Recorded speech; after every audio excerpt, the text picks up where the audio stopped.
Buenos días, doctor. Va a ser el grupo 1. Ya vamos a presentar las diapositivas. Ya, comiencen la presentación para ir adelantando.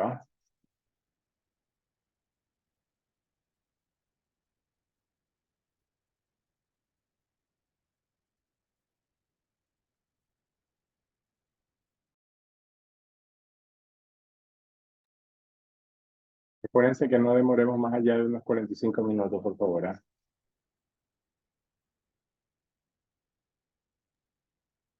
Buenos días, doctor y compañeros. Somos el grupo número 1 y el día de hoy nos corresponde hablar sobre la embriología, anatomía, fisiología y también la parte del examen físico que es importante para poder detectar las patologías.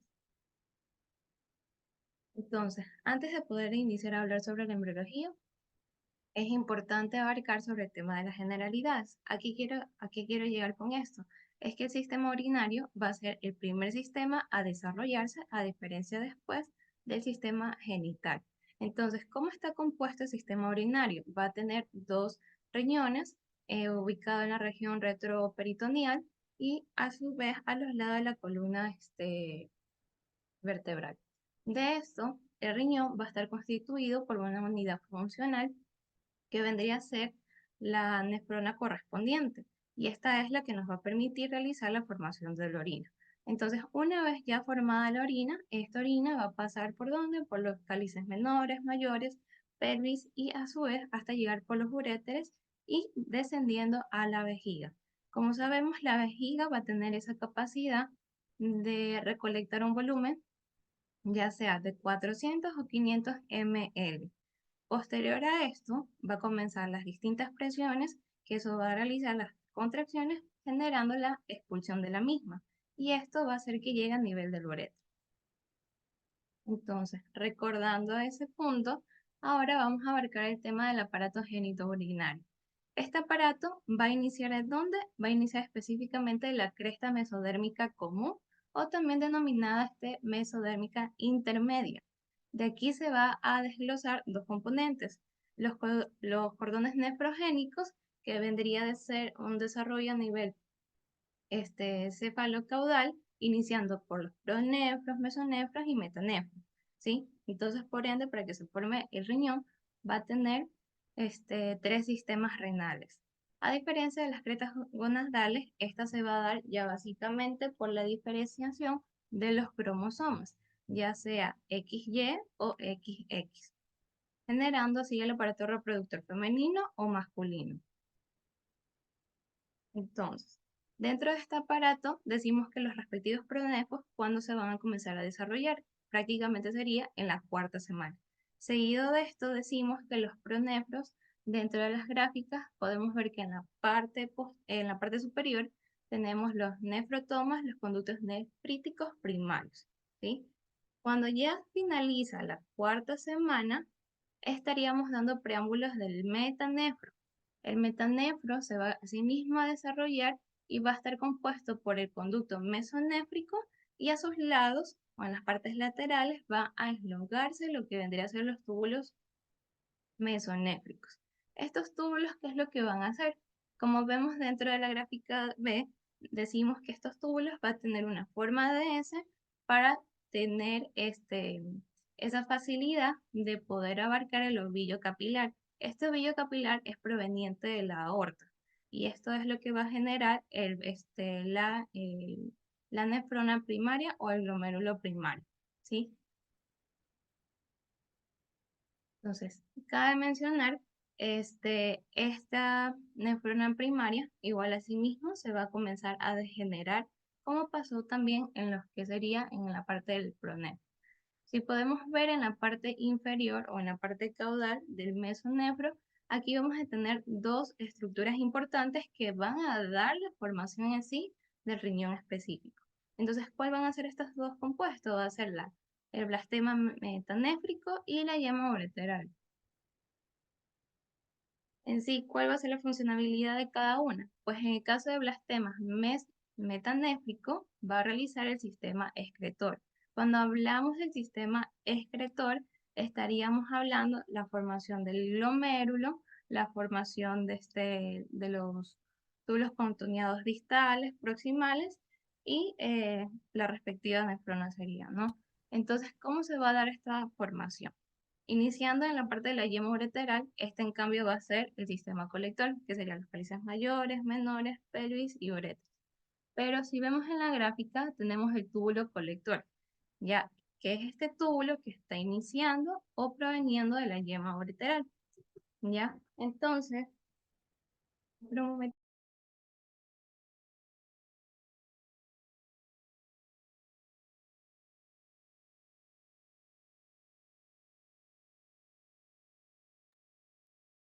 ya, disculpen. Entonces, ¿cómo seguía hablando? Tenemos lo que es el túbulo colector. En la parte superior vamos a tener los casquetes de tejido metanéfrico, que son específicamente del blastema, ¿no? Entonces, ¿qué es lo que va a ocasionar aquí? Va a ocasionar un su respectivo desarrollo generando las vesículas renales. Estas vesículas van a dar la formación de los respectivos túbulos y a su vez la nefrona, la cápsula de Wattman. Por eso es que vemos que en la parte ya inferior de la gráfica tenemos la nefrona como tal, ya unido con, con la parte colectora.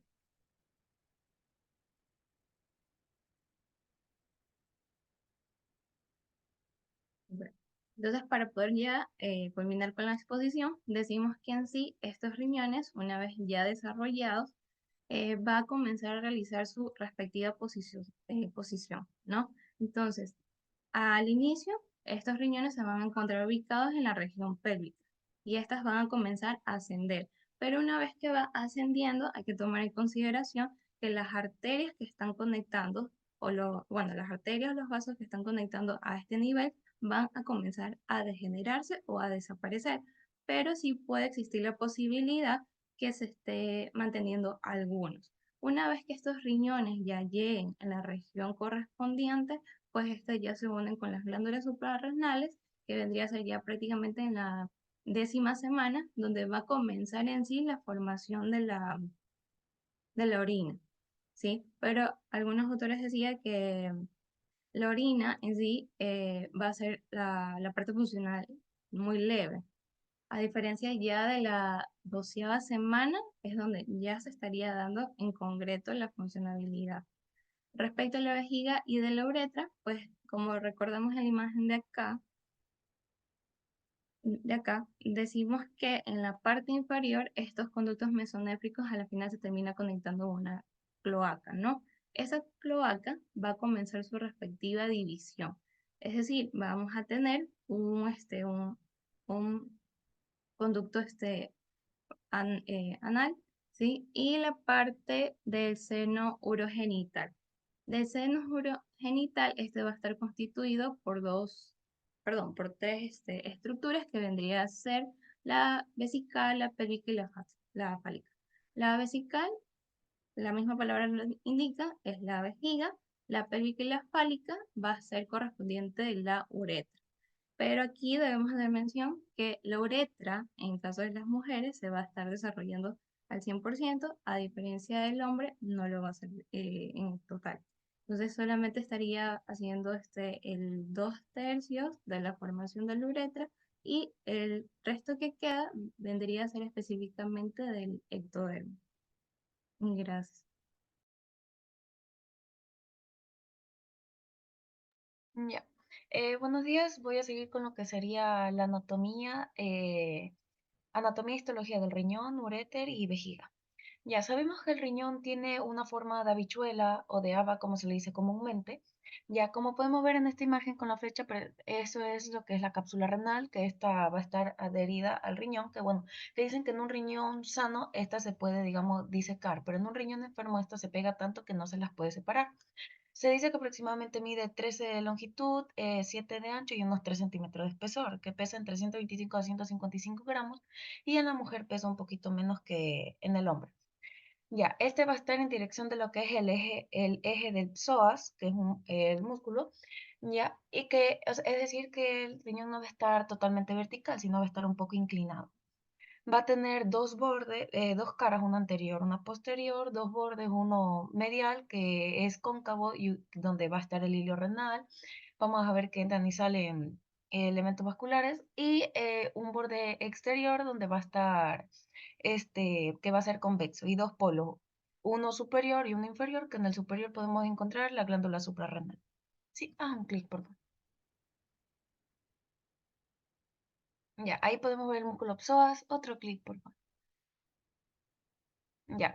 Entonces, el hilio renal, como sabemos, es como una entrada que nos va a llevar hacia el seno renal. Ya, por ahí va a pasar lo que es la arteria y vena renal. Y también la pelvis renal, que es la que va a traer toda la orina y va a llevar con lo que es el uréter. Siguiente diapositiva, por favor. Ya, también tenemos la fascia renal o fascia de Gerota, que es conocida, que esta tiene una hoja anterior y una hoja posterior, que la hoja anterior viene y, digamos, se cierra por arriba, pasando por encima de la glándula suprarrenal, pero en la parte de abajo esta no está cerrada, lo que hace susceptible a lo que serían infecciones. Ya, entre esta hoja y el riñón tenemos el espacio perirrenal, donde está la grasa perirrenal, y fuera de esta va a estar la grasa pararrenal. Siguiente diapositiva, por favor. Ya, este va a tener relaciones peritoneales, porque como bien sabemos, el riñón es un órgano retroperitoneal, es decir, va a estar cubierto por lo que es el peritoneo parietal más no visceral. Entonces, en sus relaciones peritoneales, el riñón derecho va a estar en relación con lo que es el hígado y las asas intestinales. Haz un clic. Mientras que el riñón izquierdo va a estar en relación con lo que era el vaso, las asas intestinales y lo que es el estómago. Siguiente diapositiva. Ya. Mientras que sus relaciones viscerales, el riñón derecho va a estar en relación con lo que es el hígado, va a estar en relación con el ángulo cólico derecho, con lo que es el duodeno, va a estar en relación con el colon ascendente y bueno, las asas intestinales. Siguiente, haz un clic. Y mientras que el hígado izquierdo va a estar en relación con lo que es el vaso, el estómago, la cola del páncreas, el ángulo cólico izquierdo y las asas intestinales. Y también el colon descendente. Ya, como sabemos, el riñón derecho está más abajo que el riñón izquierdo, por lo mismo de que está el hígado. Y aparte se dice que el riñón izquierdo es un poquito más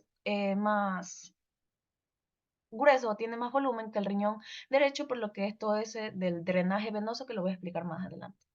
Siguiente diapositiva, por favor. Ya, en cambio la cara posterior, va a estar en relación con tres músculos, que es lo que es el músculo psoas y otro músculo que es el cuadrado lumbar. Siguiente diapositiva, por favor. Ya. Algo importante también es que el riñón derecho tiene una importante relación con lo que es en su cara medial, con lo que es la vena cava inferior, porque está cerca de esta, a diferencia de lo que es el riñón izquierdo. Ya, respecto a su estructura interna, como sabemos, tiene una corteza y una médula. Ya. Y podemos ver que la cápsula que yo les decía, esta cubre también por dentro, entra por el hilio y cubre por lo que es el seno, cubre por dentro de lo que es el seno renal. Entonces, todito el riñón está cubierto con lo que es esa cápsula.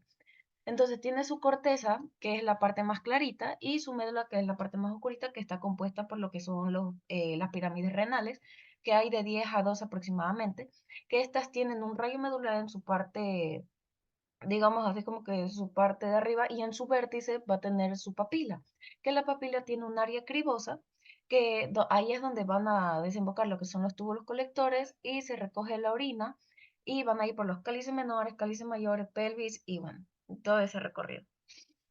Ya, entonces decimos que también el lóbulo renal es esa formación entre su corteza y su médula. Ya. Y el pedículo, que bueno, que es donde tiene la vena, la arteria y la pelvis. Haz un clic, por favor. Ya, entonces tenemos el seno renal y ahí te encontramos la pelvis. Esta pelvis mide de 2 a 3 centímetros de alto, 2 centímetros de ancho, tiene una porción intrarrenal, como dice el nombre, dentro del riñón y otra porción extrarrenal que se continúa con el uréter. Tenemos los cálices mayores que se continúan en las bases de la pelvis, ¿ya? Que estas son de 2 a 3, que es el superior, medio, inferior, que esto nos lleva a los cálices menores, que son de 7 a 14. Siguiente diapositiva, por favor. Ya, de ahí tenemos la arteria renal, que la arteria renal, bueno, esta arteria renal es, ay, ¿cómo lo explico? Ya, bueno, la arteria renal va a tener ramas, va a tener lo que son ramas segmentarias. una anterior, una posterior, una superior y una media.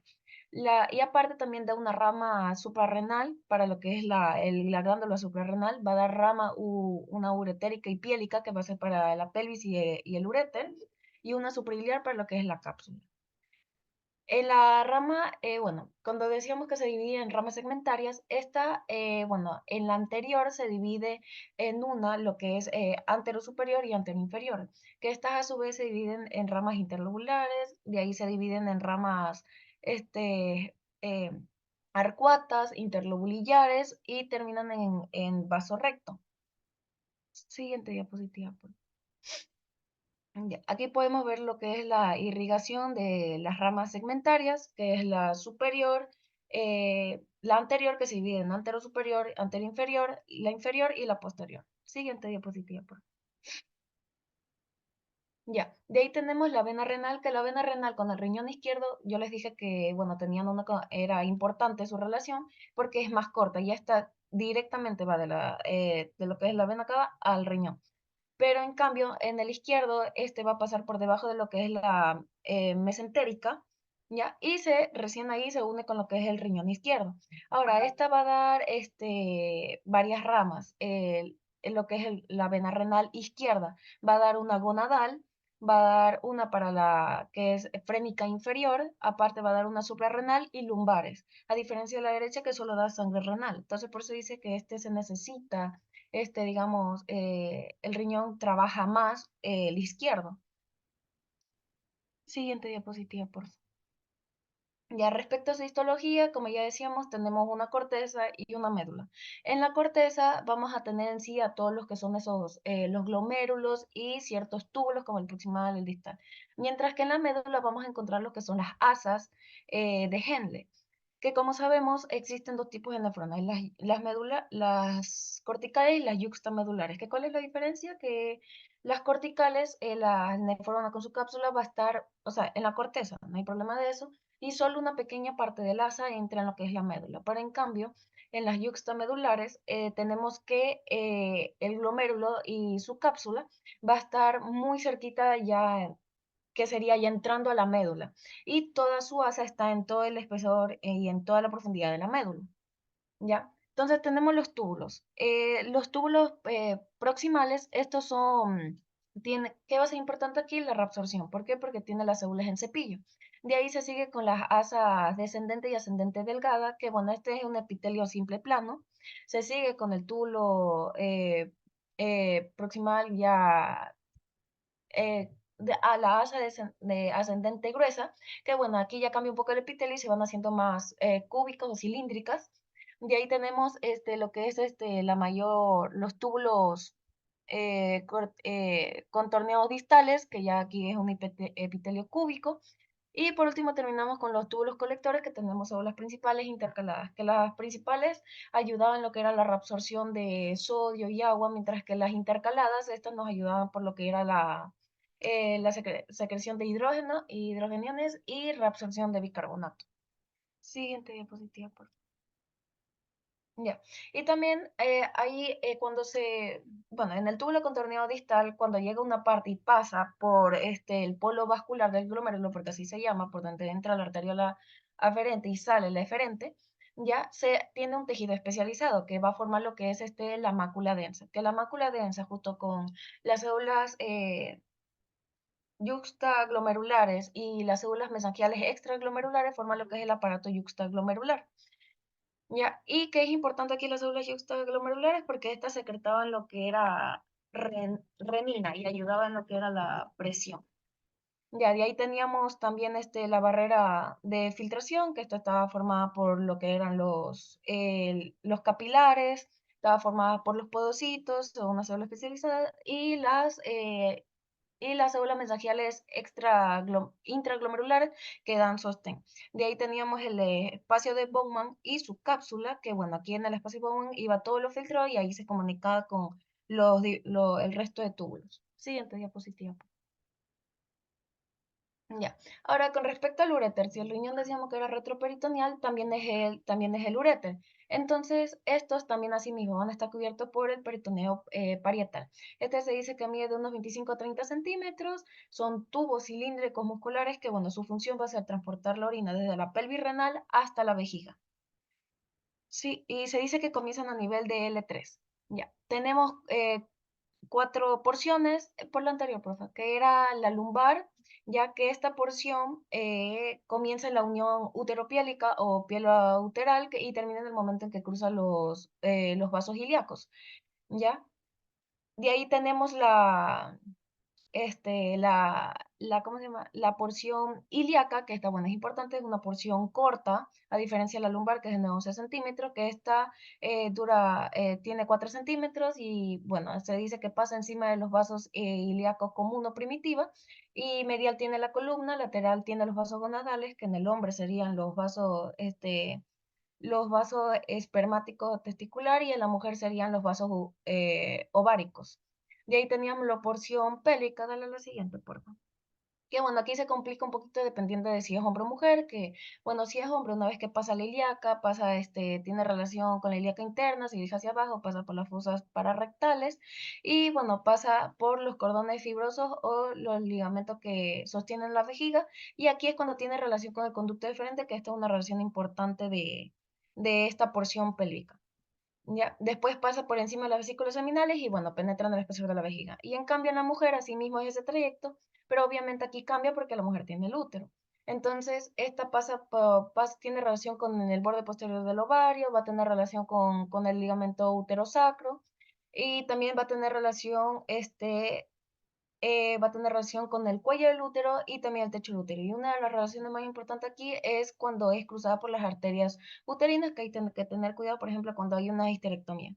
Y de ahí teníamos la porción vesical, que bueno, esta penetra en la parte lateral de la vejiga, va a tener unos 5 centímetros de separación y cuando cruza el espesor del músculo detrusor de la vejiga, es de aproximadamente 2 centímetros. Siguiente diapo, por favor. Respecto a la irrigación va a ser de la arteria renal, como ya decíamos, que da una ramita para la pelvis y otra para la porción superior del uréter, arterias gonadales, la aorta, que a veces va a haber ramas directas, la arteria ilíaca interna y la arteria vesical inferior, que esta se encarga de la irrigación del extremo distal de los uréteres. Mientras que el drenaje venoso va a ser por las venas gonadales en la porción superior y en la porción inferior por las venas ilíacas, que finalmente desembocan en la vena cava inferior. Siguiente diapositiva, por favor. Ya. Y respecto a la histología, bueno,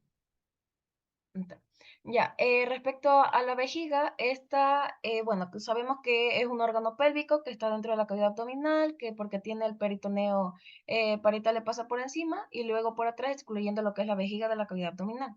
Es un órgano retropúbico que bueno, que cuando está distendida sobrepasa la sínfisis y bueno, su forma es variable, pero se dice que tiene forma de barco. Tiene caras, que es una superior, dos inferolaterales y una posterior. Siguiente diapositiva, por favor. Ya, entonces se dice que tiene una forma de tetaedro, es decir, cuatro caras triangulares. También va a tener lo que es un vértice que ahí es donde va a terminar el uraco, vamos a tener el uraco, un cuerpo que va a ser entre el vértice y cara posterior, y abarca todo, y un cuello que lo forman ambas caras laterales. Y una base que, bueno, va a ser como que digamos el sostén. Siguiente diapo, por favor. Ya, respecto a su configuración interna, bueno, ahí tenemos lo que son lo más importante es lo que son los orificios uretales y bueno, también tiene ciertos medios de fijación como es el diafragma pélvico, en el hombre lo que es este ligamento pubo prostático interno y externo, la mujer el pubo vesical y bueno, otros ligamentos como es el ligamento vesical lateral y el medio. Siguiente diapositiva, por favor. Ya, y respecto a la irrigación, pues se da por las arterias vesicales superiores, la arteria vesical inferior que irriga próstata y base de la vejiga, y en el hombre también va a estar irrigado por una arteria del conducto deferente, mientras que el drenaje venoso va a ser por el plexo prostático en hombre o vesical en la mujer y que termina desembocando en lo que es la vena ilíaca interna, vena común y termina en la vena cava inferior. Siguiente diapositiva.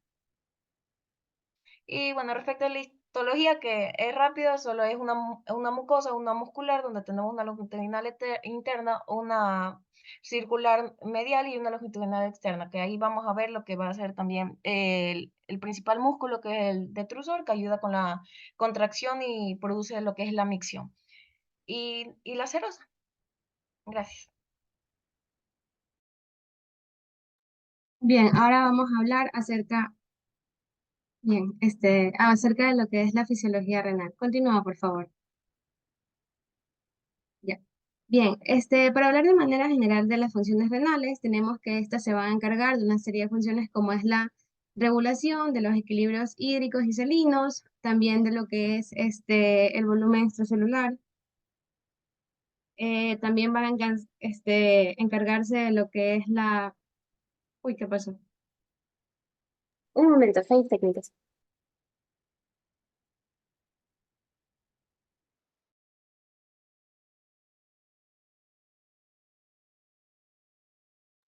Esperemos a que y alguien más nos puede ayudar a la presentación.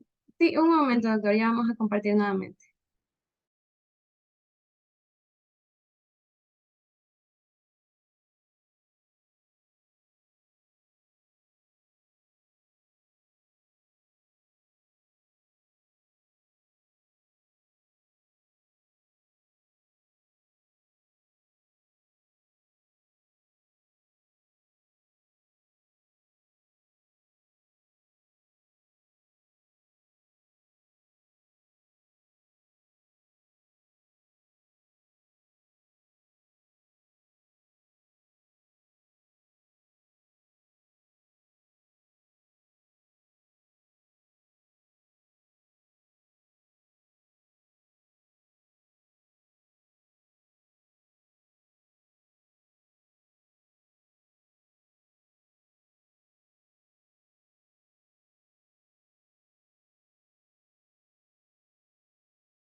¿Alguien más tiene?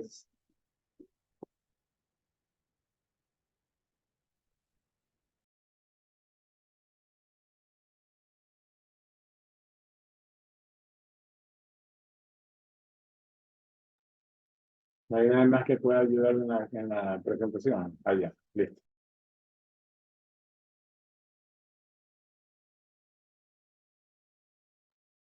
Ya, ahora sí. Bueno, buenos días, doctor. Ahora continuamos. Anatomía. Ay, Dios mío, se me mi cara. Bien. Anatomía. En la anatomía vamos a dividirla en la parte externa, interna y también lo que es la parte accesoria, las glándulas. En lo que es interno vamos a estudiar lo que es testículo, obviamente, externo, pene, escroto y las glándulas, la próstata y las anexas, que vendría a ser la vesícula seminal y las glándulas pulvo-uretrales. Ahora sí, siguiente. Para mejorar lo que es el estudio, yo lo hice de afuera hacia adentro. Entonces, primero vamos a estudiar lo que es el pene y lo que es su estructura. Esto aquí va a componerse, siguiente diapositiva, no sé si que no veo, pero bueno, ya. Tenemos lo que es la raíz, el cuerpo y lo que es el glande. Lo que es la raíz es prácticamente lo une a la parte del estómago, como se puede ver, bueno, del estómago, del abdomen, perdón. Y ahí vamos a estar observando, perdón, mis vecinos, ya, el bulbo. Y lo que es el bulbo lo va a componer lo que es la parte de dos músculos, que vendría a ser el cuerpo esponjoso, y también vamos a tener la parte de lo que es el cuerpo cavernoso, que va a conformar la parte dorsal y proximal, va a cubrir, por así decirlo, la parte lateral de lo que es el pene. Siguiente. Vamos a tener también lo que es la parte del glande, lo que es un pliegue vertical, lo que es el frenillo, ¿ya? Y también vamos a tener Bueno, aquí se puede ver. Dale otro clic. Ya, ahí se puede ver lo que es el frenillo y también se puede ver lo que es el glande, el cuello, el cuerpo o falo y la parte de lo que es el bulbo y a los lados lo que es los músculos isquiocavernosos. Ya, siguiente. Ya, lo que es la irrigación va a estar dada por la parte de lo que es la arteria profunda del pene, también lo que es la parte de la arteria cavernosa, bueno, que va a dar la arteria dorsal también del pene y también lo que es la arteria bulbo-uretral. Ya. Ahora sí, sigamos. En lo que es la histología, vamos a estar, bueno, va a estar compuesta por la parte muscular, como se puede observar, y también por lo que es la parte de la uretra. Ahí se puede ver el conducto, ya, cuerpo esponjoso, etcétera. Siguiente. Ahora sí, escroto. El escroto, bueno, como estamos afuera hacia adentro, va a ser lo que recubre lo que es el testículo. Ahora, este escroto va a estar conformado por diferentes tipos de capas. Ahí se puede ver que en la parte superficial, esta parte de la piel, va a ser un tejido arrugadito, bien, arrugadito. Y ahora sí, vamos a avanzar con las demás capas. Siguiente.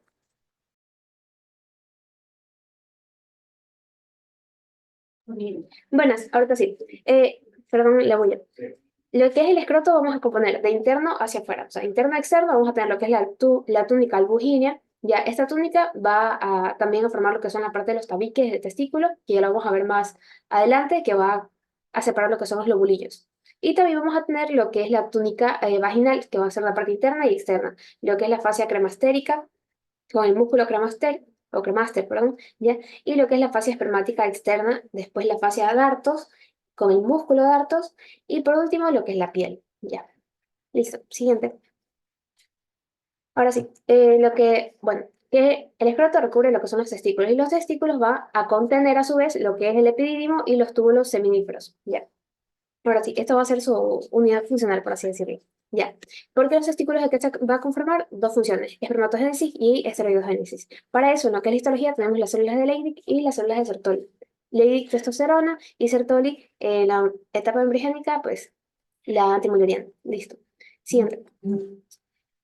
Ya, estas más imágenes con la red testicular, porque todo lo que confluye en lo que es el epidídimo, ya, como se puede ver la cabeza del epidídimo, que vamos a dividirla en tres partes, cabeza, cuerpo y lo que es la cola. Y en lo que es la parte distal de la cola vamos a tener lo que es el conducto deferente, que es lo que voy a hablar. Siguiente. Ya. Y la unidad funcional que vendría a ser los túbulos seminíferos, que pueden ser de 30 a 80 centímetros. Listo. Siguiente. Ahora, el cordón espermático, Dios mío. El cordón espermático vamos a tener que está conformado por lo que es el conducto deferente y a su vez por otras estructuras más que vendrían a ser partes vasculares y parte nerviosa. La parte vascular vendría a ser lo que es la arteria testicular, la arteria del conducto deferente, la arteria cremastérica y también vamos a tener nervios como la rama genital, de la genitofemoral y también lo que es el nervio cremastérico y las fibras nerviosas simpáticas. ¿Ya? Y las estructuras, ya dijimos, también van a estar acompañadas de lo que es el plexo pampiniforme, ¿ya? Y la parte linfática. En lo que es la histología, podemos ver lo que es el conducto deferente y lo que ya le hablé, pues el plexo, ¿ya? Ahora sí, toda esta forma este conducto espermático que sale por el anillo inguinal. Ahora sí, la próstata. Vamos con lo que es las glándulas. En lo que es las glándulas, ¿cuál es su función principal? Pues producir lo que es el líquido seminal. Ahora sí, las glándulas anexas tenemos la que es la vesícula seminal, que se va a encontrar, bueno, ahorita sí, primero, próstata, se va a encontrar debajo de la vejiga, la vesícula seminal se va a encontrar posterior posterior a la vejiga y arriba de lo que es la próstata. Y lo que es las glándulas bulbo-uretrales se va a encontrar justo debajo, como se puede observar, ahí tiene forma de alverjita, ¿ya? Se va a encontrar debajo de lo que es la próstata, ¿ya? Todos esos encargados de lo que ya mencioné, el líquido seminal, que es un líquido alcalino.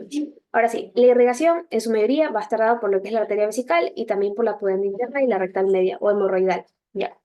Ahora sí, siguiente. Ya. Ahora vamos a ver que todo esto, lo que es el conducto deferente, ya, bueno, va a confluir con lo que es la vesícula seminal y va a dar lo que es el conducto eyaculador. ¿Ya? Este conducto eyaculador va a salir por el orificio o utrículo, ¿ya? De lo que es la próstata, ¿ya? El utrículo prostático, ahí está. Ahora sí, eso confluye y da lo que es el líquido que va a caer en lo que es el piso de la uretra. Siguiente. Ya. Entonces, ahí vemos la histología, donde se puede ver en la parte derecha, en la parte de los bulbos bulbolaterales, donde se ven los conductos, y las vesículas llenas de líquido, ya, seminal. Y el tipo de epitelio cilíndrico, o también se le dice pseudo certificado en realidad, en ciertos casos. Listo. Siguiente. Bueno, aquí también se ven los conductos y también la parte vascular. Listo. Gracias. Bien, buenos días. Ahora sí vamos a continuar con lo que es la fisiología renal. Continúa, por favor. Bueno, tenemos en cuenta que el función va a cumplir, el riñón va a cumplir una serie de funciones, como va a ser la regulación de los equilibrios hídrico y salino, también la regulación de del volumen extracelular, de la osmolaridad, de la presión arterial, también se va a encargar de la excreción de desechos metabólicos o sustancias bioactivas, y también de lo que es la regulación de la producción de los eritrocitos y la producción también de lo que es la vitamina C. Continúa, por favor. Bien, en cuanto a la fisiología como tal del riñón, vamos a tener que va a hacer 4 procesos de gran importancia, como son la filtración glomerular, la reabsorción, la secreción y la excreción. La filtración glomerular como tal es un proceso pasivo, que es el paso de sustancias entre lo que son los capilares glomerulares hasta la cápsula de Bowman. Aquí tenemos que la membrana de filtración glomerular va a tener una función, por así decirlo, de colador, porque se va a encargar pues, de separar la sangre capilar del líquido en la cápsula y manteniendo lo que son los eritrocitos y las proteínas dentro del glomérulo y sacando hacia la cápsula de Bowman y hacia el resto de la nefrona, pues lo que es el agua y los solutos. Para que una sustancia se pueda filtrar, entonces va a tener que pasar una serie de barreras y estas van a ser formadas por lo que es la membrana del capilar glomerular, que está dada por 3 estructuras, que es el endotelio capilar, la membrana basal y también las células epiteliales, donde encontramos los podocitos. Continúa, por favor.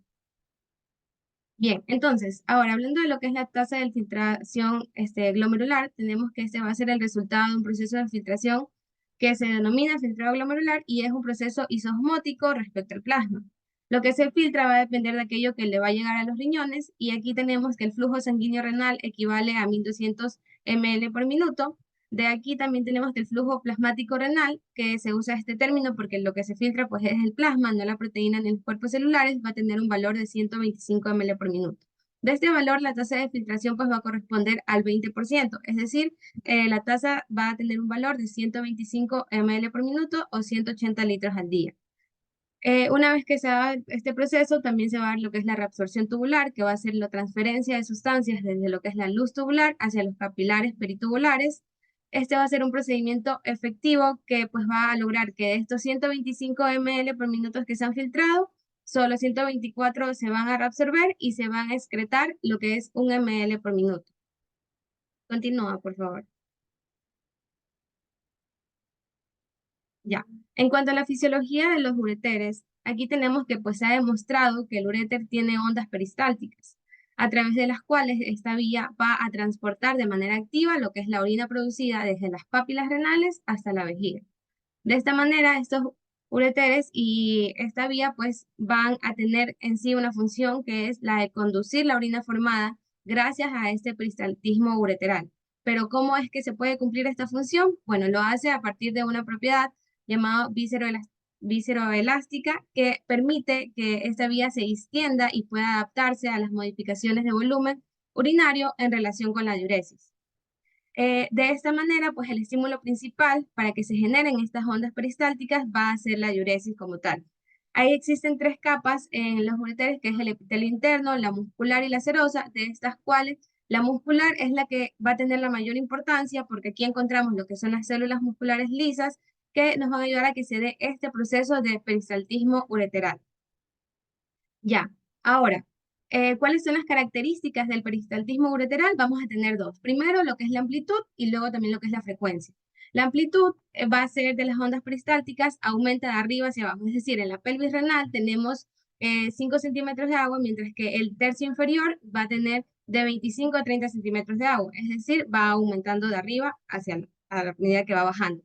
La frecuencia, en cambio, va disminuyendo de arriba hacia abajo. Las cálices o la pelvis renal tiene una frecuencia de 10 ondas por minuto, mientras que los uréteres de 2 a 4 ondas por minuto. Y las fases del peristaltismo ureteral son 2, la fase de iniciación y la fase de propagación. La iniciación pues se da por cualquier estímulo mecánico, como puede ser la diuresis, mientras que la de propagación pues básicamente es esto, que el potencial de acción se propaga a través de esta vía para generar pues que la orina pueda pasar. Continúa, por favor. Bien, en cuanto a la fisiología vesical, aquí tenemos que dos estructuras importantes, que es el esfínter, uno interno, que es involuntario o dado por el músculo liso, y otro externo, que es voluntario o por el músculo estriado. Entonces, esta fisiología va a estar dada también porque va a haber una inervación parasimpática y también porque la motoneurona va a tener un control central. Entonces, vamos a tener dos fases importantes aquí, la fase de almacenamiento y la fase de vaciamiento. La fase de almacenamiento, aquí vamos a tener que la vejiga se va a relajar y va a aumentar de tamaño a medida que va a almacenar la orina. La primera sensación de deseo que se va a desencadenar cuando la pared vesical se estira con aproximadamente 200 cc de orina almacenada. La vejiga puede continuar llenándose hasta llegar a un aproximado entre 350 y 450 cc de orina. Este llenado y este almacenamiento adecuados de orina van a requerir de que tengamos un esfínter funcional y de que también se active el músculo detrusor y se dé posteriormente la contracción de la vejiga. En la fase de vaciamiento, pues tenemos que la fase de vaciado de la vejiga va a requerir lo que es la contracción del músculo detrusor para expulsar la orina y la relajación simultánea del esfínter para permitir su salida, es decir, se tienen que dar ambos procesos a la vez. La presión intravesical también tiene que superar lo que es la resistencia uretral para que la orina pueda salir. Entonces, la activación de los receptores colinérgicos, por lo que es el sistema nervioso parasimpático, se va a encargar de lo que es la contracción del músculo detrusor, mientras que la inhibición del sistema simpático se va a encargar de relajar la uretra y el cuello vesical, y la inhibición del sistema somático relaja el esfínter externo y permite de esta forma pues que se dé la micción como tal. Gracias. Continúa. Ya, buenos días, doctor, buenos días, compañeros. Ahora vamos a hablar sobre la fisiología de la próstata.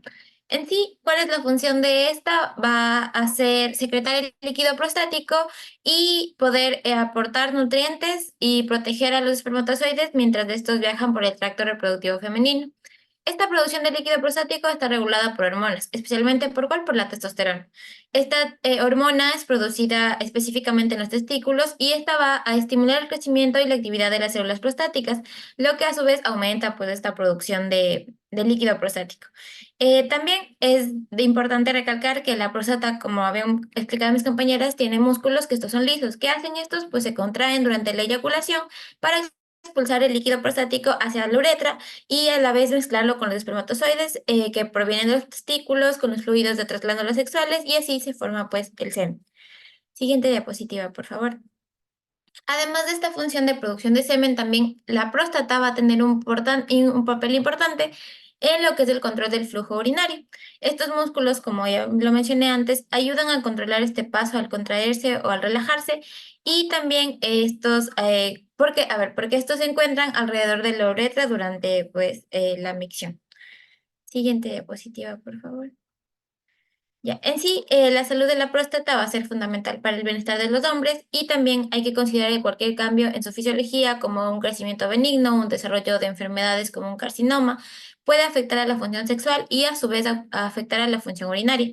Entonces, es de gran importancia destacar que los hombres deben someterse a exámenes regularmente de próstata después de una determinada edad para evitar cualquier problema y si es que existe ya un problema, detectarlo en una edad temprana.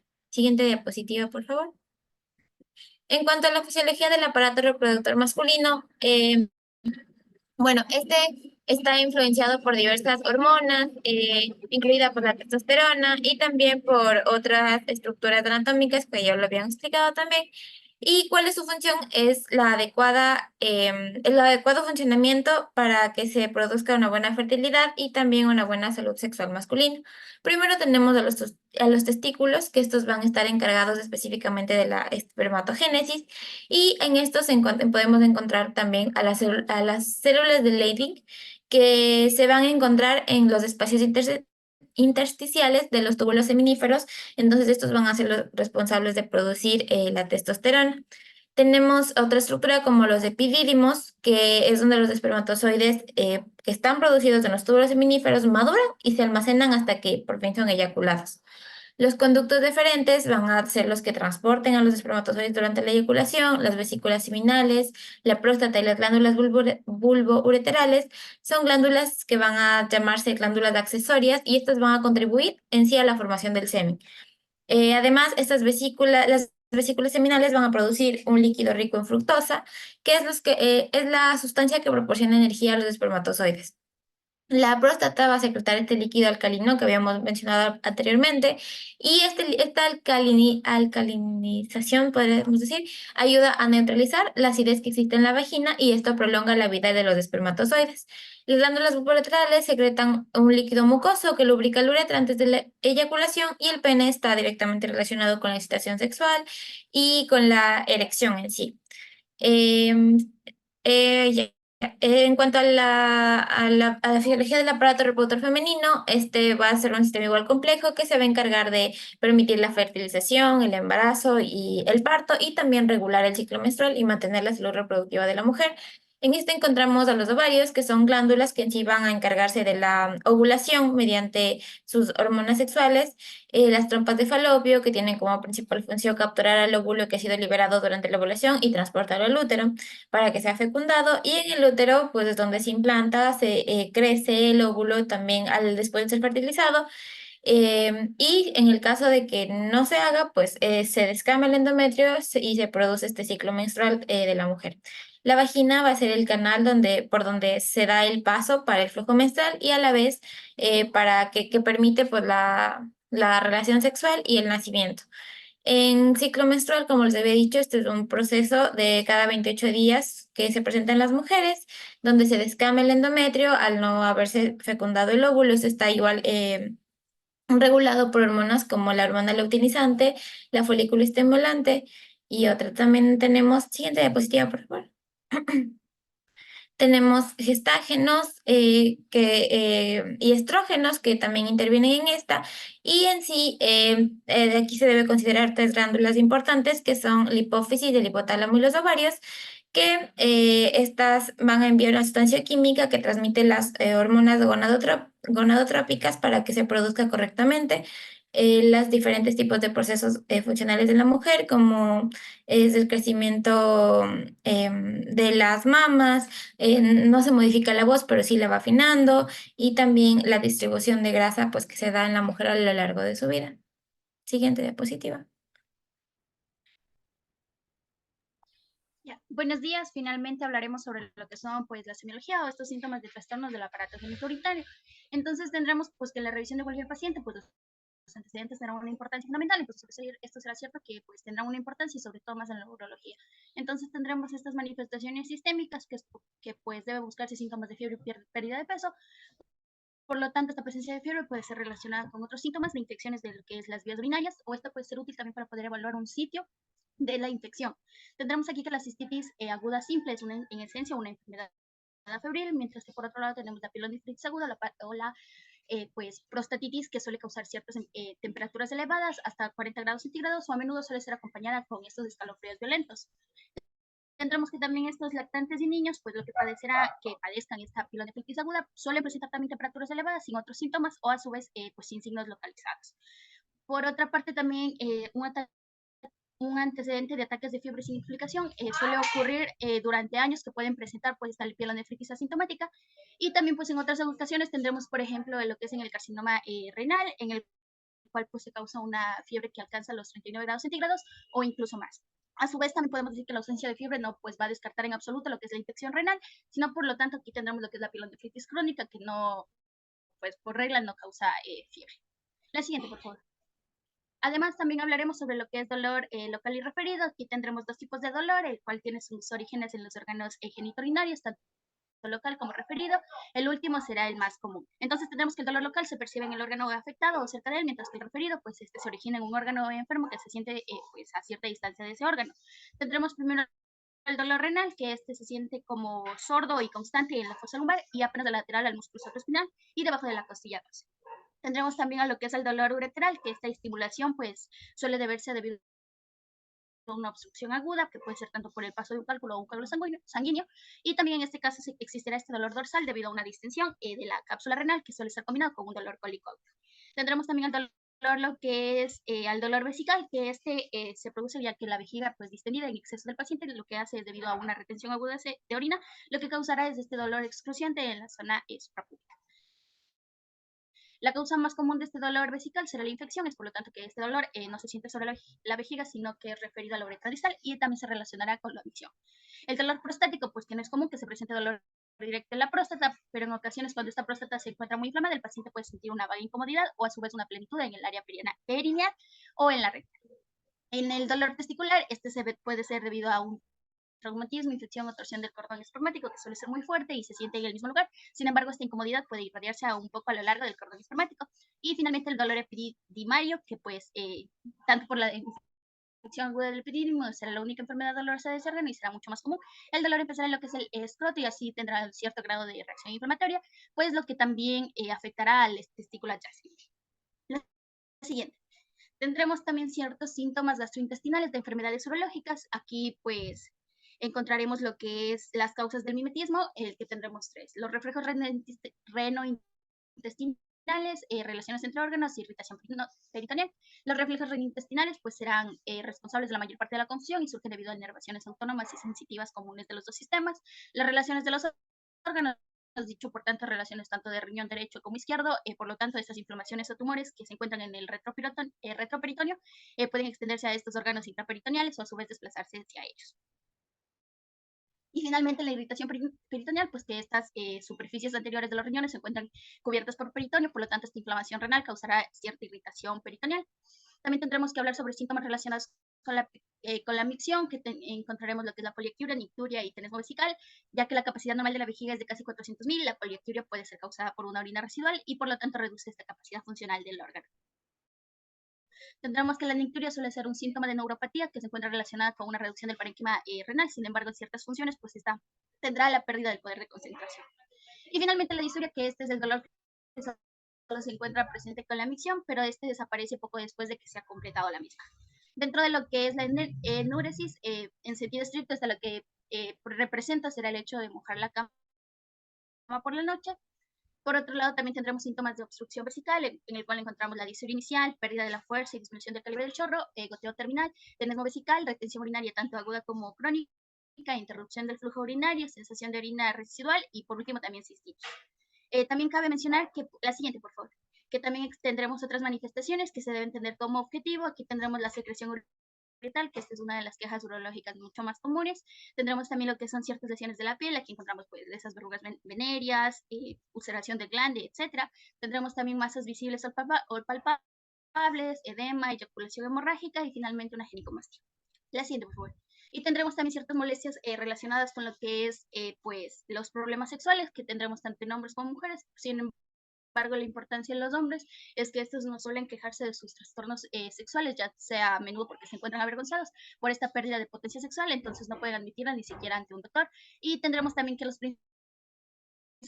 principales síntomas sexuales se incluirán tanto menor calidad de la erección o a su vez una pérdida prematura de la misma, a su vez una ausencia de eyaculación con el orgasmo y una eyaculación prematura o incluso una pérdida de líbido. Muchas gracias.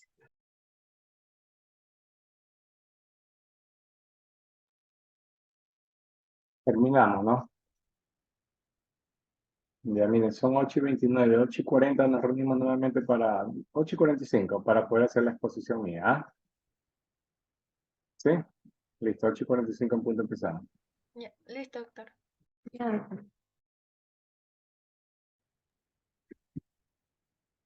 Bueno, voy a hacer una explicación práctica de la clase del día de hoy. Como yo les decía las veces anteriores, siempre anatomía, biología, semiología, fisiología, que ustedes ya vieron que va a ser un repaso realmente lo que ustedes escucharon hoy día, de lo que ya en los primeros semestres de la universidad ustedes escucharon y vieron las clases. Vamos a tratar de sacar el mayor provecho. Vamos a hacer un pequeño resumen porque es bueno conocer las bases de toda especialidad para poder entender un poco lo que es los signos y síntomas de las diferentes enfermedades que se van a presentar a nivel urológico. Y ustedes lo van a entender recordando un poco, porque esto es recordar, no es aprender en esta parte. Cuando nosotros hablamos de embriología, no van a ver mi letra mala porque de todas maneras no tengo como un mouse nada más. Ustedes se acuerdan que decíamos que el desarrollo embriológico iba a ser por el pronefro, el mesonefro y el metanefro, ¿verdad?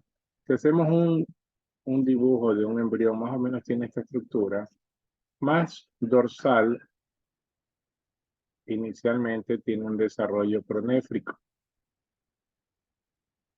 que tiene una forma muy parecida a la de un glomérulo, pero que normalmente involucionan y no va a tener ni una sola función urinaria.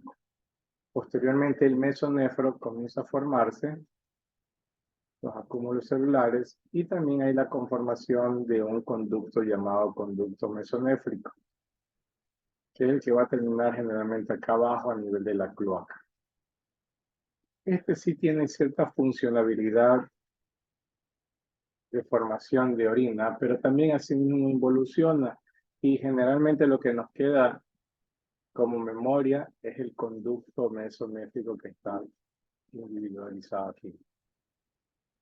Este conducto mesonéfrico va a darnos dos herencias aquí. Una, generalmente en la parte alta, va a estar acompañado por las gónadas, por lo que va a formar la gónada, que este va a descender en el varón hasta ubicarse a nivel escrotal, lo que va a ser el testículo. Este conducto mesonéfrico lo acompaña y va a dar estructuras como epidídimo, conducto deferente, va a formar las vesículas seminales y los conductos eyaculadores, que generalmente van a desembocar a nivel de la uretra prostática. Entonces, este conducto mesonéfrico, en cambio, en su porción más caudal, va a dar lo que es un brote ureteral, que se introduce en el metanefro, que es el riñón definitivo, que nos va a dar como los órganos urinarios. Este metanefro, si ustedes se dan cuenta, tenemos dos estructuras, uno de origen mesonéfrico, que es el brote ureteral, y uno de origen metanéfrico. El metanefro, esto que está aquí, va a darme lo que es el glomérulo como tal, el túbulo contorneado proximal, ACG y túbulo contorneado distal. Mientras que el brote uretral de origen mesonéfrico se introduce en el metanefro y nos va a dar estructuras del ureter, pelvis renal, cálices mayores, cálices menores, hasta el túbulo colector al cual se va a unir esto acá. Entonces aquí tenemos un origen metanéfrico y acá tenemos un origen mesonéfrico. Entonces el riñón definitivo, todas las estructuras urinarias van a estar dadas por dos orígenes, mesonéfrico y metanéfrico, todo lo que tiene que ver las vías excretoras o evacuatorias, como ureter, pelvis, cálices mayores, cálices menores y túbulos colectores, que es de origen mesonéfrico, mientras que el parénquima propiamente, lo que tiene que ver con glomérulo, que va a incluir hasta el túbulo contorneado proximal, ACG y túbulo contorneado distal, es de origen metanéfrico. ¿Por qué nos sirve y nos ayuda un poco a entender esto? Porque ya veremos nosotros si nosotros tenemos un tumor renal, que es de origen metanéfrico, yo puedo simplemente hacer una nefroureterectomía parcial y no hay ningún problema porque no va a haber siembras tumorales. Mientras que si yo tengo un tumor del urotelio, como ureter, pelvis, caliciliar, yo voy a tener que hacer una nefroureterocistectomía parcial porque tiene un origen mesonéfrico y puedo tener siembras tumorales después de las cirugías. ¿Sí? ¿Por qué se trata diferente? Porque también va a ser difícil. Imaginémonos que nosotros tengamos un tumor de un cáliz. ¿Cómo podemos sacar todos los cálices de un riñón en el cual es muy, muy complicado? Entonces tendríamos que hacer, si ya llegamos al procedimiento quirúrgico de la exéresis quirúrgica, tendríamos que hacer una cirugía amplia. Además de que si el caso lo amerita, el vaciamiento ganglionar, respectivamente, por supuesto. Entonces miren cómo ustedes, conociendo un poco esto, nosotros sabemos qué va a pasar. Entonces, si ustedes se dan cuenta, el mesonefro lo acompaña y nos va a dar estructuras que van a ser de mucho interés a futuro en el desarrollo del varón, incluso en cuestión de fertilidad. En cambio, en la mujer, si es un desarrollo de mujer, esta gónada va a dar lo que son los ovarios, el conducto mesonéfrico involuciona, pero aquí lo que tiene que ver mucho es el conducto paramesonéfrico, que son dos de cada lado, y cuando se unen de cada lado, va a darme lo que son trompas de falopio, se unen en la parte central, va a darme el cuerpo del útero, y va a dar lo que es el cuello y tercio superior de la vagina. Por eso en muchas ocasiones cuando no se unen en la línea media pueden haber úteros tabicados, bicornes y todas las alteraciones patológicas que podrían existir a este nivel. El conducto paramesonéfrico o de Müller toma interés en la mujer, mientras que el conducto mesonéfrico o de Wolf toma interés en el varón. Tanto el hombre como la mujer tienen los dos conductos, mientras que el varón se desarrolla como tal. Este conducto paramesonéfrico o de Müller involuciona y como herencia a nivel testicular, digamos que este fue el testículo, nos va a quedar lo que en algún momento ustedes han de haber escuchado, la hidátide de Morgani, que son unas estructuras a este nivel, que pueden ser muy larguitas y que en muchas ocasiones pueden rotar sobre su propio eje y causar torsiones de las hidátides y provocar lo que es dolor testicular agudo, que ya lo veremos en patologías testiculares o escrotales en el segundo parcial. Entonces, cuando ustedes tienen una hidátide de Morgani a nivel de lo que es testículo, eso es el resto embriológico del conducto paramesonéfrico de Müller, como decir, la parte femenina que quedó involucionada en el varón. Definitivamente ya acá más abajo a nivel de la cloaca tiene que ver el tabique, pero lo que es la división de lo que es la parte de vejiga, uretra, genitales externos en el varón, que es lo que normalmente nosotros vemos. Y entonces nosotros, ustedes si se dan cuenta, la gónada es más dorsal y tiene que descender, y el metanefro es más lumbar, perdón, es más pélvico y tiene que ascender, aunque se dice también que tiene movimientos de migración también en el momento que elonga el embrión hasta que se ubican normalmente. Entonces imagínense, en esta migración que existen pueden provocarnos que los testículos no desciendan y pueden provocar que tortillas o ectopias o el riñón no ascienda normalmente y puede formar lo que son los riñones pélvicos o se cruza en lo que es la ectopia renal, que lo veremos en la siguiente clase junto con exámenes de laboratorio y patologías congénitas. Entonces esto es lo que tenemos que ir recordando un poco porque vamos a entender un poco las enfermedades que nosotros podamos ver. Es decir, mal ascenso va a provocarnos ciertas alteraciones anatómicas. Ustedes saben, vamos a hablar un poquito de anatomía, que toda la anatomía de nuestro cuerpo está puesto de tal manera que no debe darnos molestias. Cualquier alteración, por mínima que sea, puede provocarme algún tipo de molestia funcional. Por ejemplo, yo tengo mis dos brazos que deberían de tener cierta longitud para yo poder trabajar bien. Imaginémonos que el brazo sea más corto el uno que el otro, definitivamente va a hacer trabajar más de pronto un músculo a nivel de hombro o te vas a tener dificultad para la movilidad, ¿no? ¿Verdad? Entonces, si nosotros tenemos y consideramos que los riñones tienen esta forma, vamos a hablar de anatomía topográfica más que todo, se habla que comienza desde L1, 2, 3, 4 y 5, que es lo normal tener 5 cuerpos vertebrales lumbares. De ahí viene lo que es el sacro, lo que viene de lo que es la pelvis, con el pubis. Normalmente nosotros en una radiografía simple árbol urinario siempre vamos a ver la D12 con su cuerpo vertebral y su costilla, o la última costilla, Y se habla de que aquí más o menos a este nivel están las sombras de los músculos psoas. Acordémonos que el riñón o las vías urinarias es retroperitoneal, como su compañera bien lo explicó hace un rato en los esquemas que presentó. Tomando en consideración esto, también tenemos que tomar en cuenta en una radiografía los cuerpos, las apófisis transversas de los cuerpos vertebrales. Ya vamos a explicar por qué. Entonces, esto es más o menos lo que normalmente nosotros vamos a ver anatómicamente. Si el riñón tiene una parte cóncava, una parte convexa, miran hacia la línea media, los ureteres bajan en los bordes externos de las apófisis transversas de los cuerpos vertebrales hasta que llega al hueco pélvico a nivel de la vejiga. ¿Sí? Por encima o por ahí a nivel de la sínfisis del pubis.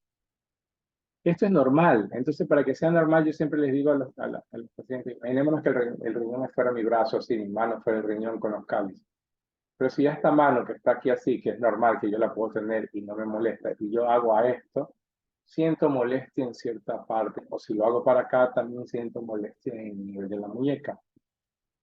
Mal rotación podría haber en su ascenso, y cualquier alteración que exista va a provocar que no tenga una buena funcionabilidad. Un riñón tóxico, un riñón pélvico, un riñón mal rotado hace que su orina, que es la parte que drene, no va a tener un buen drenaje. ¿Ya? Su compañero hablaba bien hace un rato que los ureteres tienen movimiento de peristaltismo, ¿no es verdad? Pero esto está dado por fibras musculares que son circulares y longitudinales. Lo mismo pasa con la vejiga. Su compañero habló también y es verdad, tenemos fibras circulares y longitudinales. Para que cumpla después, estas son mucho más fuertes, para que cumpla después la contracción del músculo detrusor, que es la vejiga, para lo que es la evacuación urinaria a través de la uretra y la micción correspondiente. Mientras que el ureter tiene este movimiento de peristaltismo más lento, se habla que tiene unos 3, 2 a 4 movimientos de peristaltismo por minuto, para que drene la orina formada a nivel del riñón hacia la vejiga. Entonces, cuando nosotros hablamos que cualquier alteración anatómica que provoque mala evacuación, porque la funcionabilidad es esa, ¿no es verdad? La funcionabilidad es de la evacuación. Entonces, imaginemos en un caso, el mejor caso ya, por ejemplo, un cálculo que es lo más común que nosotros podríamos ver. Al tener una obstrucción, este ureter aumenta el peristaltismo y al aumentar el peristaltismo para vencer el proceso obstructivo va a provocar el dolor cólico renal, que su compañera hablaba del dolor a nivel de semiología. Y si hay una obstrucción que puede llevar el 80, el 90 o 100%, ¿qué va a pasar del lugar de obstrucción hacia en forma retrógrada? Porque ustedes saben que la orina se forma aquí y baja. Entonces, si yo tengo un proceso obstructivo aquí, cualquier signo que se pueda presentar va a ser en forma retrógrada hacia arriba donde se forma la orina. Cálculos a nivel de próstata también va a ser hacia la parte de arriba lo que es la sintomatología o signología que se puede presentar. Entonces, inicialmente podemos determinar de acuerdo a esas alteraciones si yo puedo tener una enfermedad que podría ser algo agudo o algo crónico de tiempo de evolución. Y me van a decir, doctor, ¿cómo es eso? Miren, yo puedo tener un cálculo o puedo tener, imaginémonos, un paciente de la edad de ustedes, varón, los dos pacientes, 3 días de evolución, cólico renal, y yo tengo un paciente aquí así, con una leve ectasia. Y yo tengo los mismos síntomas con el otro paciente, y yo tengo un paciente aquí así. Inicialmente las fibras circulares son las que se elongan, y generalmente cuando pasa mucho tiempo las fibras longitudinales también van a distorsionar su forma. Entonces yo puedo decir que esto es agudo y esto ya tiene crónico. Esto es más crónico en cuestión de tiempo de evolución. Solo sabiendo cómo se puede alterar la enfermedad. A los dos, a pesar de no, pero tienes 3 días, no, vamos a esperar. A este puedo esperar y observar de pronto a ver si lo bota. Pero este no voy a esperarlo porque ya tengo dilatación. Incluso si yo te estoy diciendo que todos los signos son en forma retrógrada, yo puedo tener, en este caso, mi riñón normal con una leve dilatación, y en el otro caso yo puedo tener un riñón hidronefrótico. Miren, la parénquima era esto inicialmente y ahora tengo solo esto de parénquima. La relación córtico-medular es alterada. Entonces, el nivel de hidronefrosis, de ectasia o de distorsión ureteral me puede indicar cronicidad, en las cuales al uno, en el que le estaba hablando en forma aguda, puedo decirle, bueno, esperemos, vamos con medicamento, en una semana hazte un eco y una radiografía para ver cómo está. El eco me va a servir para ver si hay una dilatación o hidronefrosis que vaya aumentando, y la radiografía para ver si yo veo el cálculo, veo si está movilizándose o no se está movilizando. Pero en cambio, el que está en la imagen como crónico, el paciente tiene mucho tiempo de evolución para que haya llevado una hidronefrosis. No es de una semana o de 2 semanas o de aquí ya el día de la madre que estamos cercanos, ya va a tener una hidronefrosis severa con daño del parénquima. No, tendrá que pasar a lo mejor, qué sé yo, fiestas de Guayaquil, fiestas de octubre o diciembre. Entonces ya el otro paciente, al segundo paciente, yo le voy a decir, sabes que tenemos que hacerte una instrumentación. Por último, un catéter para que mejoremos este cuadro, si es que el problema no está asociado con un proceso infeccioso, o hacer la litotripsia directamente y dejar un catéter doble J para ver si en algo recupera movilidad del ureter. Entonces, conociendo las alteraciones anatómicas, ustedes pueden lograr no solo el diagnóstico que inicialmente puede ser sintomático o con los exámenes de laboratorio, sino ver el tiempo de evolución de esa enfermedad y valorar el tratamiento a realizarse, observación, quirúrgico, instrumentación, solamente doble J, puedo hacer la litotripsia, o en muchos de los casos podríamos estar observando también que tiene alteración de la función renal y no ser agudo, sino también crónico. Por eso, acuérdense que riñón, si bien es cierto, forma la orina, también tiene otras funciones, la verdad tiene que ver con el sistema renina-angiotensina, en cuestión de hipertensión, pero también tiene mucho que ver la eritropoyetina. Cuando yo tengo un daño renal crónico, la eritropoyetina, ¿qué va a pasar? Va a disminuir. ¿Y qué es lo que va a darse en un examen de laboratorio? El hematócrito está bajo, por un paciente anémico. A este paciente, yo le digo, imaginemos que fuera mononefro, ¿ya? Tiene una elevación de creatinina de 2, ¿ya? Pero tiene un hematócrito de 40. Yo tengo una elevación de 2, yo tengo un hematócrito de 25. Ojo. ¿Pero qué pasó? A yo le digo, bueno, pongamos un catéter, le pongo el catéter y la creatinina baja a 1. Le pongo el catéter a y la creatinina sigue en 2. Entonces yo puedo decir que tiene una insuficiencia renal crónica y que su tiempo de evolución es muchísimo tiempo que ha llevado a un daño a la función renal. Las alteraciones asociadas con alteraciones del examen de laboratorio pueden ser evaluado y valorado para poder determinar el tiempo de evolución de una enfermedad. Inicialmente ahí ya veremos en síndrome obstructivo urinario alto y bajo cuando veamos la última clase de este parcial y vamos a ver que hay fase de compensación y fase de descompensación, que tiene mucho que ver con la parte inferior. La vejiga es un músculo que se distiende para poder tener el llenado vesical.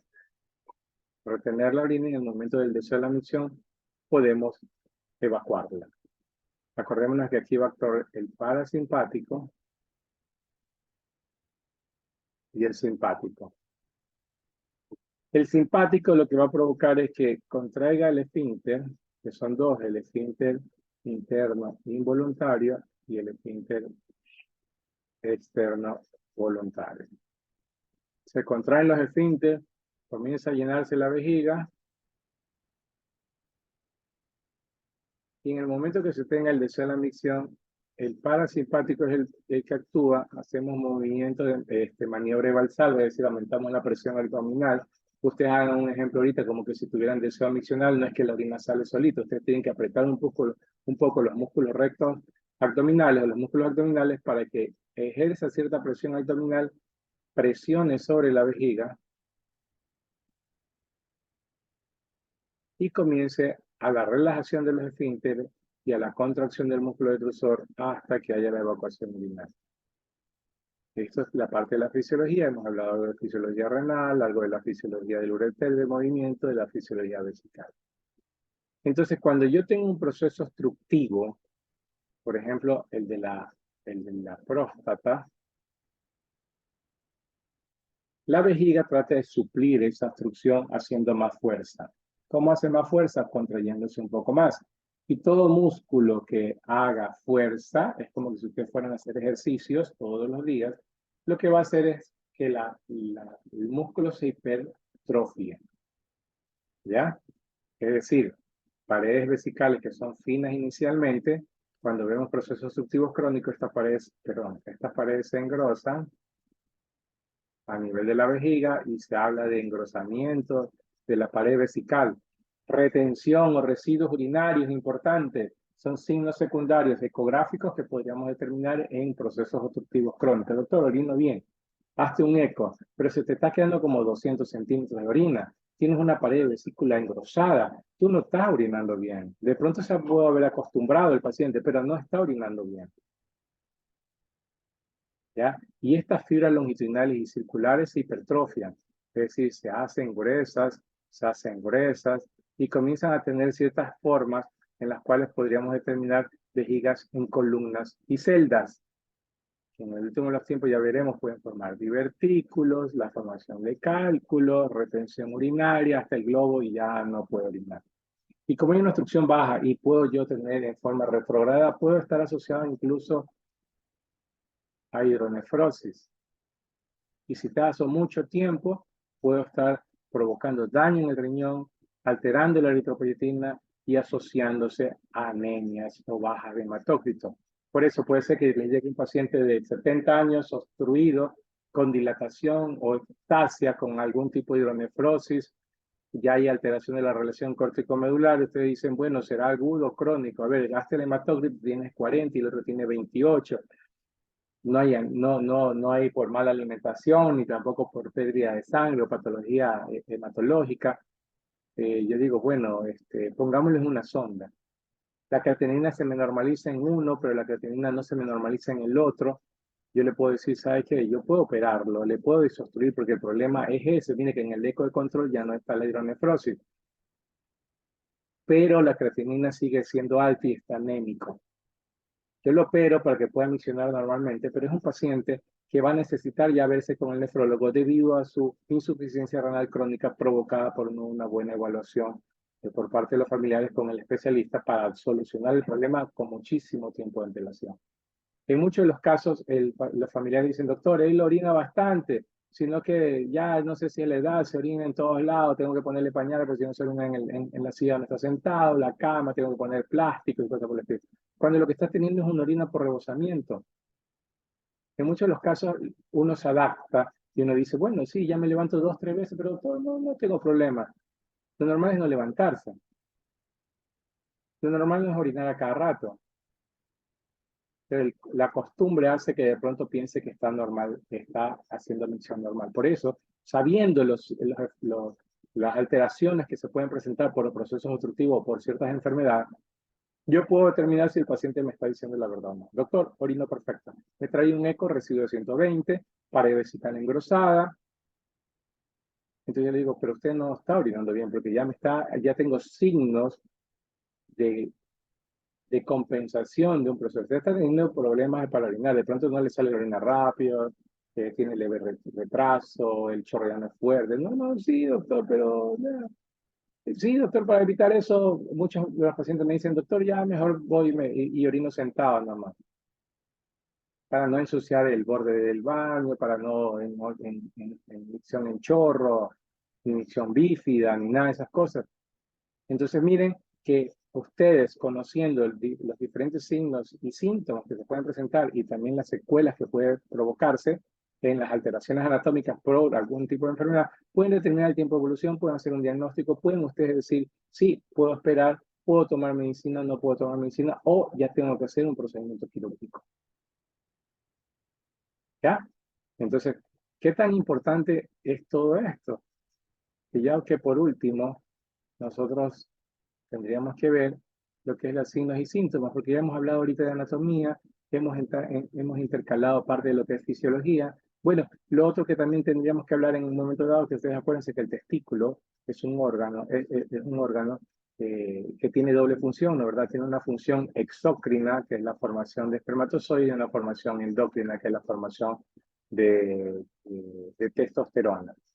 Entonces, imagínense que el testículo, yo les enseñé hace un rato que embriológicamente tiene que descender, pero tiene que descender a nivel de escroto. Si no está a nivel de escroto, la temperatura va a estar alterada.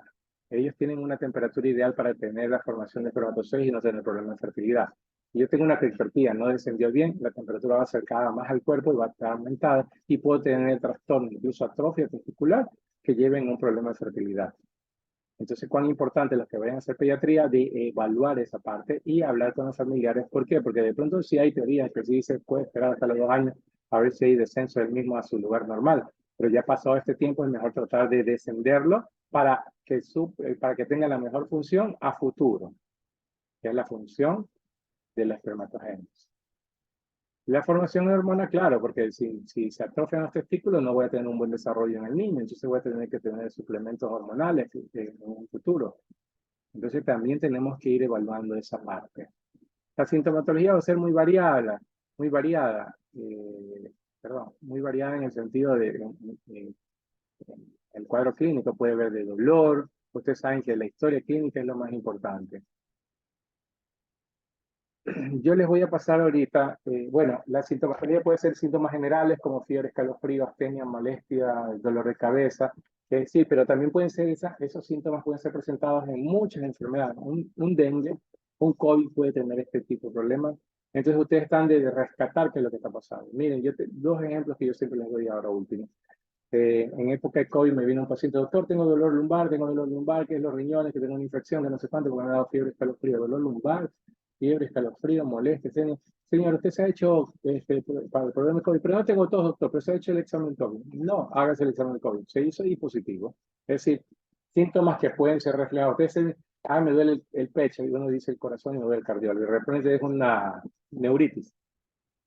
Me duele el estómago, creo que es la boca del estómago, creo que es el estómago, voy con un gastroenterólogo cuando estoy teniendo un problema cardíaco o pulmonar. Me duele la parte lumbar, doctor, es el riñón y resulta que de pronto es muscular o es de columna. Entonces, pero a veces los lugares de dolor pueden ayudarnos un poco a hacer el diagnóstico para hacer descarte. Por eso hay, en la historia clínica hay diagnósticos sindrómicos para tratar de ver dentro del gran conglomerado de diagnósticos ir descartando las posibilidades de las diferentes enfermedades. Hasta que de pronto, bueno, sí es urinario, de pronto un cultivo, un eco, una radiografía, ya veremos en la próxima clase lo que son exámenes de laboratorio, pero asimismo servirnos de la historia clínica para poder ir buscando qué es lo que sucede. Por ejemplo, doctor, tengo un dolor lumbar y tengo una hematuria, ojo, te puedo tener algo a nivel de riñón, pues, ¿verdad? O doctor, no puedo orinar bien y tengo una hematuria y tengo dolor a nivel hipogástrico, miren a ver si no es a nivel de la vejiga, más aún si yo tengo cierta edad. Por eso en la historia clínica la edad es importante, porque yo puedo tener 70 años con dolor hipogástrico y hematuria, varón, y la misma sintomatología, mujer. Bueno, yo no voy a pensar en la próstata por sexo y en la otra, cálculos o tumores de vejiga, que es más en las mujeres. Entonces, edades, sexo me pueden ayudar a determinar. Doctor, yo tengo un dolor testicular, 16 años. Doctor, yo tengo un dolor testicular, 30 años. Doctor, yo tengo un dolor testicular a los 70 años. Al de 15 años puedo pensar en varicocele.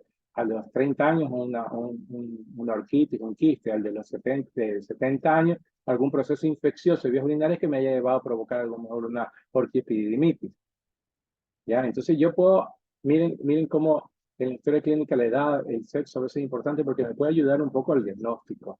Claro que cuando yo tengo hematuria, lo primero que voy a pensar es un cálculo, pero en mi cabeza siempre va a estar que un tumor puede provocar una hematuria. Que si bien es cierto, es secundario al examen, al diagnóstico primero que yo tengo, en mi cabeza siempre va a estar la de descartar. Yo te digo, está orinando sangre en la próstata, sí, pero puede ser que sea buena, puede ser que sea mala. Que la mujer puede ser un cálculo, pero también puede haber un tumor de la urotelia. Es común en las mujeres mayores de edad. Es decir, tengo una abuelita de 70 años que ha orinado sangre, ojo, descarten tumores primero. Un cólico renal, un dolor lumbar, bueno, un proceso infeccioso, un cólico renal, una pielonefritis. dependiendo de la sintomatología. Incluso a veces hay síntomas asociados gastrointestinales, como un cólico renal por reflejo, y el reflejo puede provocar náuseas, vómitos, distensión abdominal, y uno está sospechando de pronto que sea algo abdominal y resulta que también es algo urinario. ¿Ya? Por eso el examen físico va a ser importante. Una de las cosas que yo siempre digo, bueno, el examen físico abdominal, y ustedes bien, tienen que investigar lo que son las maniobras las maniobras que hay en palpación renal, pero nosotros también tenemos que ver los puntos ureterales, la puñopercusión como puntos dolorosos o buscar síntomas, signos de vías urinarias. Por último, en el tacto de lo que tenemos que hablar, que siempre a veces me olvido, el tacto de próstata que la gente siempre dice. Cuando ustedes hacen el tacto de próstata, siempre tratan de ver 5 características. 1, tamaño. 2, si hay dolor. 3, la temperatura. 4, la superficie. Y 5, la consistencia. Tamaño normal, por ejemplo, digamos la punta de la nariz, 2 o 3 centímetros. No dolorosa la palpación. Temperatura normal, superficie lisa y blanda, como la nariz. ¿Ya? Ahora yo puedo tener grande el tamaño, dolorosa la palpación, de pronto o con aumento de temperatura en una prostatitis. Yo puedo tener, en vez de la superficie lisa, rugosa, ojo, en tumores, o en vez de blanda, dura, cuidado, algún cáncer de próstata. Ya, y dependiendo de eso, si yo te puedo decir, bueno, próstata normal, tacto normal, ¿qué quiere decir? Que está dentro de las 5 características normales: pequeña, blanda, no dolorosa, temperatura normal, superficie lisa. Hay una clasificación que ya lo veremos, grado 1, 2, 3, que tiene que ver mucho en cuestión de tamaños. ¿Ya? 4 es muy grande, por encima de 85 centímetros, 75 gramos, 75 centímetros cúbicos más o menos, que es evaluada en el tacto de la próstata, incluso por medio también, ayudada por medio de una ecografía. Pero eso es importantísimo de lo que nosotros vemos en el examen físico, que es el tacto de la próstata. Déjenme un ratito. ¿Qué grupo son ustedes? El 8. 8. Urología.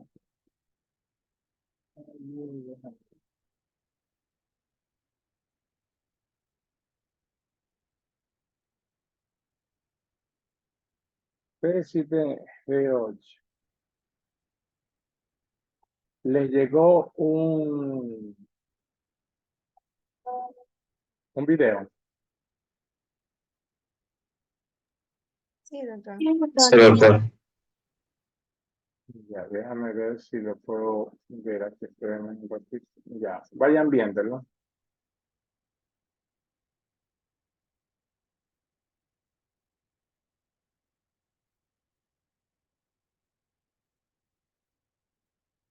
Ya. Aquí, o si no lo ven en la pantalla. Sí están viéndolo en la pantalla, ¿no? Es una citoscopía. Ahí ven la uretra en la cual voy entrando. Ahí van a ver una curvatura. Ay, se salió. No, ahí acá. Ya, miren. Ahí van viéndolo. Ahí llega la curvatura que es la de la uretra posterior. Ahí. Ustedes ven aquí, y esto si ven esta parte de aquí es lo que es el cuello, perdón, la punta de la próstata o el esfínter. Esta estructura central se llama verum montano y ven un orificio por donde salen los conductos eyaculadores. Esta es la parte prostática o la celda prostática. Aquí tiene pequeño crecimiento de un lóbulo de un lado, un pequeño crecimiento de un lóbulo de otro lado, pero se ve como una esclerosis del cuello de la vejiga. ¿Sí la ven? Yo debería haber abierto todo esto aquí. Esto oscuro, que ya es la cavidad vesical, debería verlo desde aquí. Es decir, amplio cuando no sufre de próstata. Vamos viendo, esto es un proceso obstructivo que me van a indicar, vamos a ver lo que es vejiga en columnas y selvas. Mire, ahí vamos entrando.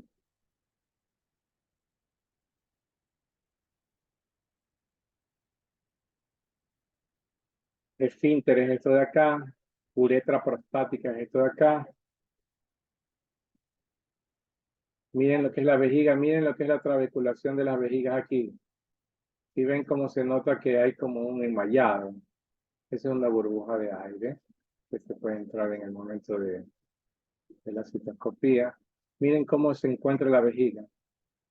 Debería ser lisa, pero ustedes la ven como que si fuera una malla. ¿Qué pasó? ¿Cómo se quedó?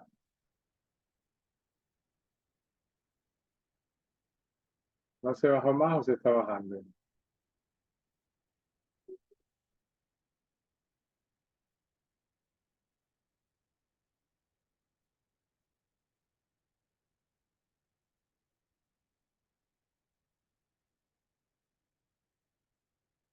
Ya, miren, al fondo se ven como unos orificios, ya son divertículos que se han formado de la vejiga. Las paredes deberían de ser finas, ya voy a conseguirme una citoscopía normal para que ustedes evalúen y comparen esto de acá. Miren cómo están las paredes, son rugosas, como parece que fueran como una malla gasa. Esos burbujas que están arriba, ese es aire que se entra durante la citoscopía, eso no es ningún problema. Al fondo ven como unas perforaciones que realmente son divertículos. Entonces esto se llama vejiga en columnas y celdas o trabeculada, que normalmente si hacemos una ecografía vamos a observar paredes vesicales engrosadas. Estos signos me indican un proceso obstructivo crónico. Esa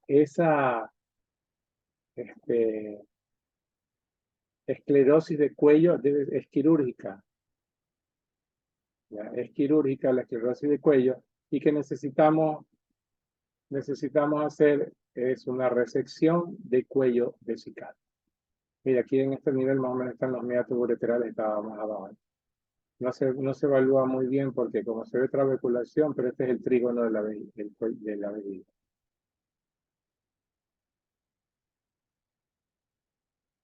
Miren, no hay lóbulos prostáticos, pero lo que tenemos es una esclerosis de cuello.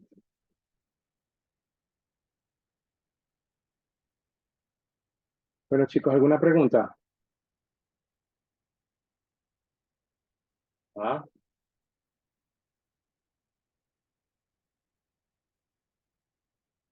¿Alguna pregunta? Bueno, lo que quería hacerles es un resumen, un recuerdo, y como les digo, las clases van a ser así.